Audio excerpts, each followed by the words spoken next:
Joining us now, O'Leary Ventures Chairman Kevin O'Leary. Kevin, it's always great to have you on the program. Thank you so much for being here. Thank you. All right, so let's get out of the gate with this because Mark Cuban is still saying, kind of doubling down here, that going woke is good for business, whereas if we look at a company like Bud Light, it clearly wasn't. And do you think the CEO going on a listening tour right now is going to help turn this ship around? I don't think that's going to work. He is going to get an earful. There's no question about it. And the problem with that tour and that idea is it keeps it as a frontline press item. And so this is unprecedented in the beer industry. Beer brands take decades to build, and usually you're fighting to 1% to 2% share per year by spending hundreds of millions of dollars of advertising. This has never happened before. No beer brand has ever lost 25% market share in a matter of hours. It's so unprecedented that there is no playbook for this. So, I'm sure after whacking all the marketing people who were thoughtless on bringing this idea forward, never thought, who do they sell beer to? Beer is a commodity. The only difference is brand. And so you really have to protect your brand every way you can and understand your consumer and read the room. I mean, obviously, you can have any kind of discussion about gender neutrality or social mores and all of that, regardless of your politics. But if you don't understand who's buying your brand and you enrage them, which seems to be what happened here, you don't know the outcome. And now we can measure it. 25% market share. This is so extraordinary that I'm planning to teach it this fall in the colleges that I visit and guest lecture at. I've never seen a brand case like this one. Kevin, I want to get your take on this as well. Maybe something you can teach about as well. Employees are getting fired for standing up to shoplifters. It's something we're seeing more and more of. The latest example is a 75-year-old woman fired by Circle K for defending herself from an armed shoplifter. Here's what she had to say in response. Listen. I was upset because I had put a lot of years with this company. I worked hard for them. If they needed me, if somebody called in, I was always there for them.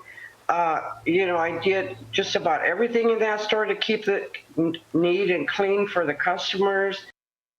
Kevin, you're a business owner. She was trying to do her job, protect the company that she worked for. Should she have been fired? Obviously, this is another social media nightmare for this company. No one even talked about Circle K till this story broke. There's something happening here, and boardrooms across America and all the S&P 500 companies and all the mid-cap companies are waking up to the fact that they don't control message. Social media controls message. And so if you don't monitor what your policies are or who your managers are or what you do in your stores or your services, and customers are unhappy, they go to social media. And when it goes viral, it's extremely damaging. And here we are talking about this particular company.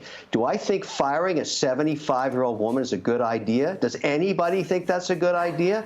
That's sheer stupidity. And now whoever did that is going to have the focus of their management on top of them thinking, why didn't you think about this? Why not just think as a normal human being if firing a 75-year-old is a good idea? It's a dumb idea. And now that company is probably going to suffer in terms of sales, market cap, whatever you want to measure, because people are really outraged at things like this. And this is an incredible time in America. You've got this automatic feedback mechanism, and you have to learn how to manage it. Social media is incredibly powerful, and you can watch it happen and go to work every day. The most damage is done on negative stories like this. And now, with this new trend, they don't go away. They just keep cycling. Bud Light is the gift that just keeps on giving. It's extraordinary. Kevin, I want to go to another story that I've been following. It was called Boomers Are Hooked on Stocks. About 2/3 of adults over the age of 65 have money in equities. Now, equities, some of it is good. I think we're probably trying to keep up with inflation and recover from the horrible impacts that zero and negative interest rate policy had on savers. But if we're thinking about more principal protection, should we start to be thinking about maybe getting rid of our addiction to equities and looking at bonds too? Excellent question. And you know, over time, there's always been some fundamentals in investing. First of all, trend, I love the idea of young people getting involved in savings and investing. I mean, this is important. Financial literacy is what we're so weak at in America. We teach kids everything, sex education, geography, you name it. We don't talk about debt and don't talk about the future and how they have to protect themselves for when they're 65. So that's good.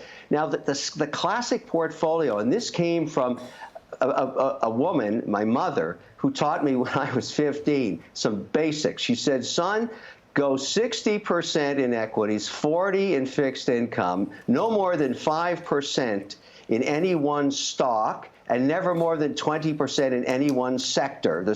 Back in her day, there were 10 sectors in the S&P. We added real estate, now there's 11. I can't believe how powerful that information was. I've built companies around that information. I look up at the sky and thank her for it. It's such a simple idea. It's diversification. So a little fixed income, now that you can get more than 5% on bonds, is great, even treasuries. But with stocks, people let themselves get too concentrated. Never more than 5%. If a stock moves past 5% of your portfolio, sell it down, like a Tesla or an Apple or whatever it is you're in love with. Trim it back, and never more than 20% in any one sector, like energy or technology. Thank you, Mom. It really works.